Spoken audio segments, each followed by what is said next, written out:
Myself Dr. Ashish Panchal, your biology NEET guru from Trisha Institute of Biology. बच्चों आगे हमने पढ़ा enzyme. तो एग्जैक्टली एंजाइम्स आर प्रोटीन, और एंजाइम का काम क्या था बेटा? Enzyme accelerate the rate of any chemical reaction. अगर कोई भी केमिकल रिएक्शन है बेटा, उसका रेट जो बढ़ाता है वो कौन बढ़ाता है? एंजाइम। वो हमने बहुत ही अच्छा एग्जांपल लिया था कि CO2 प्लस वाटर अगर कंबाइन हो रहा है बेटा, H2CO3 बन रहा है, बाइकार्बोनेट बन रहा है। Without enzyme only 200 molecules per hour. पर अगर वही प्रोसेस एंजाइम की प्रेजेंस में हो रहा है, कार्बनिक एनाइट्रेज एंजाइम की प्रेजेंस में, तो 6 लाख मॉलिक्यूल्स पर सेकंड। तो आप देखो बेटा कितना वास्ट डिफरेंस है। पर एग्जैक्टली एंजाइम ये सब करता कैसे? तो ये आज का टॉपिक है बेटा, how do enzyme bring about the such high rate of chemical conversation. कैसे बेटा एंजाइम ये हाई रेट ऑफ केमिकल जो रिएक्शन है वो परफॉर्म करता है। तो फर्स्ट उसके लिए पहले हमें एंजाइम को थोड़ा अच्छी तरह से पढ़ना होगा। तो देखो, to understand this we should study the enzyme little more. To study the enzymes little more, यानी बेटा इसके लिए पहले हमें एंजाइम को थोड़ा और डिटेल में जानना होगा। We all know that the active site of the enzymes. What is the active site of enzyme? तो वो भी हमें पता है बेटा। अगर कोई एंजाइम है तो अगर 3 डायमेंशनल स्ट्रक्चर उसका बनाऊं कि ये टर्शरी स्ट्रक्चर है बेटा, तो ये क्या हो गया उसका active site. Okay, the chemical और metabolic conversion refer to the reaction, यानी बेटा कोई भी केमिकल रिएक्शन हो रहा है तो उसको हम केमिकल रिएक्शन बोल सकते हैं। जैसे कि glucose converted into pyruvic acid, तो उसमें 10 रिएक्शन हो रहे तब जाके बेटा ग्लूकोज पायरुविक एसिड में कन्वर्ट होता है। यानी कोई भी अगर केमिकल और जो मेटाबॉलिक कन्वर्जन होता है उसको हम क्या बोलेंगे बेटा? रिएक्शन। सो ये टॉपिक को पढ़ने के लिए फर्स्ट टॉपिक क्या है बेटा? We should understand the enzyme little more. Second, we have to understand about the active site of the enzymes. Now we all know that what is active site. तो active site क्या है बेटा? तो where the substrate is bind.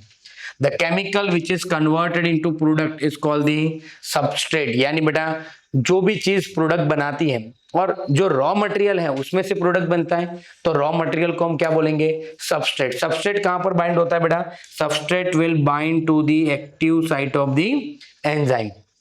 Hence, enzymes, the protein with the 3-dimensional structure including the active site, convert substrate into product, and symbolically अगर हम represent करें बेटा तो वो होगा S means substrate, P means product। तो बेटा ये स्लाइड में क्या है? फर्स्ट ये टॉपिक को समझने के लिए हमें पूरा एंजाइम को डिटेल में पढ़ना होगा। सेकेंड पॉइंट, एंजाइम में क्या होता है बेटा? एक्टिव साइट होता है। एक्टिव साइट क्या है बेटा? तो वहां पर सबस्ट्रेट बाइंड होता है। अगर कोई भी केमिकल और मेटाबॉलिक कन्वर्जन हो रहे तो उसको हम क्या बोलेंगे बेटा? रिएक्शन बोलेंगे। Now the chemical which is converted into product, बेटा जो भी केमिकल प्रोडक्ट में कन्वर्ट हो रहा है उसको हम क्या बोलेंगे? सबस्ट्रेट। और जो एंजाइम है बेटा वो सबस्ट्रेट को प्रोडक्ट में कन्वर्ट करता है। कैसे? Now it is clear that the substrate is bind to the active site of the enzyme. जो बेटा सबस्ट्रेट है, ये सबस्ट्रेट है, वो एक्टिव साइट के साथ यहाँ बाइंड होगा और वो क्या बनाएगा? Enzyme substrate complex. वो एंजाइम सबस्ट्रेट कॉम्प्लेक्स में से हमें एंजाइम वैसे का वैसा, यानी एंजाइम का कोई स्ट्रक्चर भी चेंज नहीं होगा, कुछ नहीं होगा, एंजाइम हमें वापस मिल जाएगा और जो सबस्ट्रेट था बेटा राउंड, वो हमें यहाँ प्रोडक्ट में कन्वर्ट हो जाएगा स्क्वायर, यानी सबस्ट्रेट जो है बेटा वो प्रोडक्ट बन जाएगा। अब आगे देखते हैं बेटा कि ये सब होता कैसे है। तो देखो यहां पर एक ग्राफ दिया हुआ है, ये जो है वो विथ एंजाइम रिएक्शन का ग्राफ है, ये विदाउट एंजाइम रिएक्शन का ग्राफ है। तो यहां पर मुझे एक्टिवेशन एनर्जी चाहिए, विदाउट एंजाइम एक्टिवेशन एनर्जी मुझे ज्यादा चाहिए, विथ एंजाइम एक्टिवेशन एनर्जी मुझे कम चाहिए। यानी एंजाइम की प्रेजेंस में एक और चीज हो जाती है बेटा, जो एक्टिवेशन एनर्जी है वो कम हो जाती है। फॉर एन एग्जांपल, अगर मुझे कोई चीज बड़ा सा, आप सोच लो कि कपबोर्ड है, मुझे उठा के नीचे ले जाना है, पर मेरे में उतनी एक्टिवेशन एनर्जी नहीं है मैं उसको उठा पाऊं, तो उसको उठाऊंगा तो धीरे धीरे धीरे मैं नीचे ले जाऊंगा, यानी 3rd फ्लोर से नीचे जाने में मुझे 2 घंटे भी हो जाए, क्योंकि इतना एनर्जी मुझे कलेक्ट करना है। पर वही चीज अगर मेरा दोस्त आ जाए जो हेल्थ क्लब में जाता है, ओके, उसका बहुत एनर्जी पावर है, तो क्या होगा? वो मेरे साथ काम करेगा तो मेरा एनर्जी लेवल तुरंत ही, एक्टिवेशन एनर्जी मेरी कम हो जाएगी। यानी एंजाइम के साथ अगर हम वही चीज कर रहे हैं बेटा, एंजाइम के साथ वही काम अगर हम कर रहे हैं तो एक्टिवेशन एनर्जी लेवल कम हो जाएगा, और जितना एक्टिवेशन एनर्जी कम होगा तो उतना प्रोसेस क्या होगा बेटा, फास्ट होगा। तो यहां पर हमने वही देखा है बेटा, देखो विदाउट एंजाइम आपको इतना एनर्जी लेवल चाहिए एक्टिवेशन एनर्जी, विथ एंजाइम आपको सिर्फ यही एक्टिवेशन एनर्जी चाहिए, तो रिएक्शन कैसा होगा बेटा, फास्ट होगा। देखो, it is now understood that the substrate S has bind to enzyme with active site with a given cleft. वो हमने देखा बेटा, सबस्ट्रेट कहां बाइंड होगा, तो now it is clear that the substrate bind to the given cleft, active site के साथ बेटा सबस्ट्रेट बाइंड होगा और वो प्रोडक्ट में कन्वर्ट होगा। The substrate has to diffuse towards the active site, यानी बेटा जो सबस्ट्रेट होगा, अगर ये सबस्ट्रेट है, ये एंजाइम है, तो सबस्ट्रेट को एंजाइम की और डिफ्यूज होना पड़ेगा। ये डायग्राम में मैं आपको बता रहा हूं कि ये सबस्ट्रेट है, वो एंजाइम की तरफ जाएगा और वहां जाके उसके एक्टिव साइट के साथ बाइंड होगा और वो एंजाइम सबस्ट्रेट कॉम्प्लेक्स बनाएगा। देखो, the substrate has to diffuse towards the active site. There is thus an obligatory formation of the enzyme substrate complex.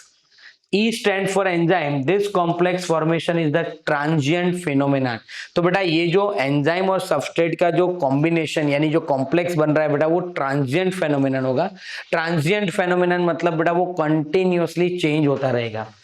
During the state where the substrate is bind to the enzyme active site, the new structure of the substrate called the transitional state structure is formed। यानी बेटा मैं आपको यहाँ diagram के through वो समझा रहा हूं कि जब सबस्ट्रेट एंजाइम के साथ बाइंड होगा बेटा, तो ये बनाएगा एंजाइम सबस्ट्रेट कॉम्प्लेक्स और ये होगा बेटा ट्रांजिशनल स्टेट।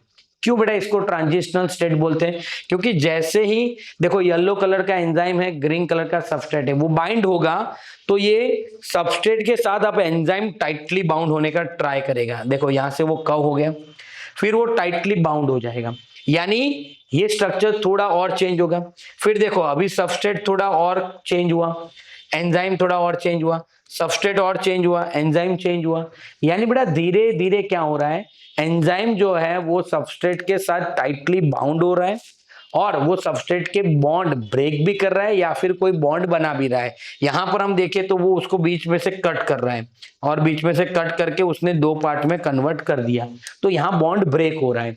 ओके, मैंने जो डायग्राम डिपिक्ट किया हुआ है बेटा वो ऐसा शो कर रहा है कि यहाँ पर बॉन्ड ब्रेक हो रहा है, कई बार बॉन्ड फॉर्म भी होता है।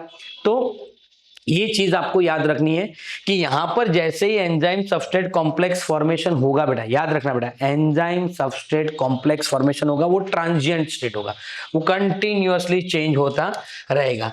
Very soon after expected bond breaking or making completed, the product is released from the active site। यानी बेटा यहां पर very soon तुरंत क्या होगा, कोई बॉन्ड ब्रेक होगा या फिर कोई बॉन्ड बनेगा। यहाँ पर बॉन्ड ब्रेक हो रहा है और इमीडिएटली बेटा प्रोडक्ट है वो एंजाइम से अलग हो जाएंगे। In other word the structure of substrate get transform into the structure of product. तो बेटा दूसरे वर्ड में हम क्या बोल सकते हैं, जो सबस्ट्रेट था बेटा वो अभी प्रोडक्ट में कन्वर्ट हो गया।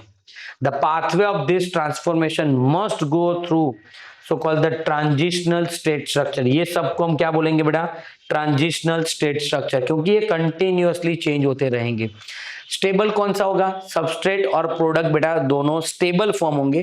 बीच में जितने भी एंजाइम सबस्ट्रेट का जो कॉम्प्लेक्स बन रहा है बेटा, ये सारे के सारे कैसे होंगे बेटा, ट्रांजिशनल स्टेट स्ट्रक्चर होंगे, वो कंटिन्यूअसली बदलते रहेंगे। अब यहां पर एक और चीज है बेटा, देखो यहां पर क्लियरली मेंशन किया हुआ है कि there could be many more altered structure state between the stable substrate and the product। यानी बेटा यही डायग्राम में ये स्टेबल स्ट्रक्चर है, कहाँ गया, ये रहा, ये स्टेबल सबस्ट्रेट है और ये स्टेबल प्रोडक्ट है, उसके बीच में मैनी अल्टर्ड स्ट्रक्चर्ड फॉर्म क्या है बेटा, मैनी अल्टर्ड स्ट्रक्चर फॉर्म, बहुत सारे ऐसे अल्टर्ड स्ट्रक्चर फॉर्म होंगे। देखो ये रहे, there could be many more altered structure state between the stable substrate and the product. Implicate in this statement is fact that all other intermediate structure state are unstable। यानी बेटा जितने भी बीच में जो भी फेज आ रहे हैं बेटा वो सारे के सारे कैसे होंगे, तो वो सबके सब अनस्टेबल होंगे। यहां पर मैं आपको बताऊं बेटा, ये सबस्ट्रेट है, जब सबस्ट्रेट एंजाइम के साथ कॉम्प्लेक्स बनाएगा बेटा, तो यहां से लेके यहां तक जब तक प्रोडक्ट नहीं फॉर्म हो रहा बेटा, उसके बीच में मीन्स यहां से लेके यहां तक बीच में एंजाइम और सबस्ट्रेट के बहुत सारे अल्टर्ड स्ट्रक्चर बनेंगे। वो धीरे धीरे एंजाइम उसको टाइटली बाउंड करेगा, फिर उसका बॉन्ड ब्रेक करेगा, नया बॉन्ड बनाएगा, वो सब में बहुत सारे अल्टर्ड स्ट्रक्चर होंगे। वो सारी चीजें बेटा यहाँ पर ये सेंटेंस में लिखा हुआ है कि बहुत सारे अल्टर्ड स्टेट होंगे, और वो अल्टर्ड स्टेट मैंने ये डायग्राम में आपको दिखाया है बेटा, ये रहे। ओके, फिर क्या है बेटा, stability is something related to the energy status of the molecules और स्ट्रक्चर।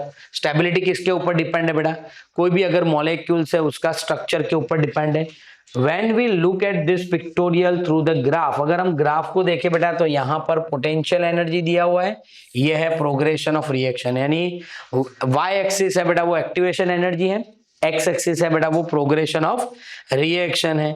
यानी देखो y axis represent the potential energy content and the x axis represent the progression of the structure transformation state through the transitional state. तो ये सारे बेटा transitional state इसमें आ रहे हैं, जितने भी बेटा वो अल्टर स्ट्रक्चर बन रहे हैं वो। अब मोस्ट इंपॉर्टेंट थिंग है बेटा exothermic reaction and endothermic reaction. ये दोनों चीजें क्या है बेटा, तो ये वाला ग्राफ है, वही मैं यहाँ पर अगर उसको थोड़ा अलग से बनाऊं कि सबस्ट्रेट और प्रोडक्ट। अब देखो बेटा सबस्ट्रेट का एनर्जी ज्यादा है, प्रोडक्ट का एनर्जी कम है। Would you notice that two thing, the energy level difference between the S and P, S और पी में अगर एनर्जी लेवल बेटा डिफरेंस है, P is lower than the S. आप देखो बेटा P जो है वो S से नीचे होगा, उसका मतलब क्या हुआ बेटा, सबस्ट्रेट का एनर्जी ज्यादा है, प्रोडक्ट का कम है। मतलब अगर सबस्ट्रेट को प्रोडक्ट में कन्वर्ट होना है, याद रखना बेटा सबस्ट्रेट को प्रोडक्ट में कन्वर्ट होना है, सबस्ट्रेट को एनर्जी लॉस करना पड़ेगा। क्या करना पड़ेगा, लॉस, मीन्स उसको बाहर से कोई एनर्जी लेने की जरूरत है ही नहीं। So one need not supply the energy by heating in order to form the product, यानी उसको प्रोडक्ट बनने के लिए बाहर से मुझे कोई एनर्जी देने की जरूरत है ही नहीं, वो अपने आप एनर्जी लॉस करेगा और वो प्रोडक्ट में कन्वर्ट हो जाएगा। तो इसको हम क्या बोलते हैं बेटा, एक्सोथर्मिक और एक्सर्गोनिक रिएक्शन बोलते हैं। पर बहुत सारे रिएक्शन ऐसे भी होते हैं बेटा जिसमें सबस्ट्रेट का एनर्जी और प्रोडक्ट का एनर्जी आप देखो तो वो भी अलग अलग लेवल पे होगा। सबस्ट्रेट का एनर्जी कम होगा, प्रोडक्ट का ज्यादा है। इसका मतलब बेटा सबस्ट्रेट को अगर प्रोडक्ट में कन्वर्ट होना है, याद रखना बेटा सबस्ट्रेट को अगर प्रोडक्ट में कन्वर्ट होना है तो इसमें क्या होगा बेटा, एनर्जी चाहिए। तो यहाँ बाय हीटिंग से वो एनर्जी लेगा और सबस्ट्रेट जो है बेटा वो प्रोडक्ट में कन्वर्ट होगा। ये जो एनर्जी है बेटा उसको हम एक्टिवेशन एनर्जी बोलते हैं। क्या बोलते हैं, एक्टिवेशन एनर्जी बोलते हैं। वो बॉन्ड ब्रेक करने के लिए भी चाहिए, बॉन्ड बनाने के लिए भी चाहिए। पर अगर सबस्ट्रेट से प्रोडक्ट कम एनर्जी लेवल पे है तो वो एक्सोथर्मिक रिएक्शन है, सबस्ट्रेट से प्रोडक्ट हायर एनर्जी लेवल पे है वो तो बेटा एंडोथर्मिक और एंडरगोनिक रिएक्शन है, क्योंकि इसमें एनर्जी हमें चाहिए। तो ये पूरा जो है बेटा हाउ द एंजाइम्स वर्क और कैसे एंजाइम ऐसा हाई रेट ऑफ रिएक्शन कर सकता है बेटा, तो ये सारा टॉपिक था बेटा, how do the enzyme bring about such high rate of chemical reaction. तो सारी चीजें बेटा है एक्टिवेशन एनर्जी के ऊपर। अगर एंजाइम आ गया तो एक्टिवेशन एनर्जी कम चाहिए तो प्रोसेस फास्ट होगा, अगर एंजाइम नहीं है तो एक्टिवेशन एनर्जी ज्यादा चाहिए तो वो प्रोसेस स्लो हो जाएगा बेटा। क्लियर। और इसमें जब भी एंजाइम और सबस्ट्रेट कॉम्प्लेक्स बनाते हैं तो बहुत सारे ट्रांजिशनल स्टेट होते हैं जिसमें बॉन्ड ब्रेक होंगे और बॉन्ड फॉर्मेशन होगा। लास्ट में जाके बेटा वो प्रोडक्ट बनाएगा। सबस्ट्रेट और प्रोडक्ट स्टेबल फॉर्म होते हैं, बीच में जितने भी ट्रांजिशनल स्ट्रक्चर आते हैं बेटा वो सारे के सारे अनस्टेबल होंगे। क्लियर बेटा। अगर आपको हमारे ये वीडियो पसंद आ रहा है तो प्लीज हमारे चैनल को लाइक कीजिए, सब्सक्राइब कीजिए और बेल आइकन को प्रेस करना मत भूलिए। Thank you, have a good day.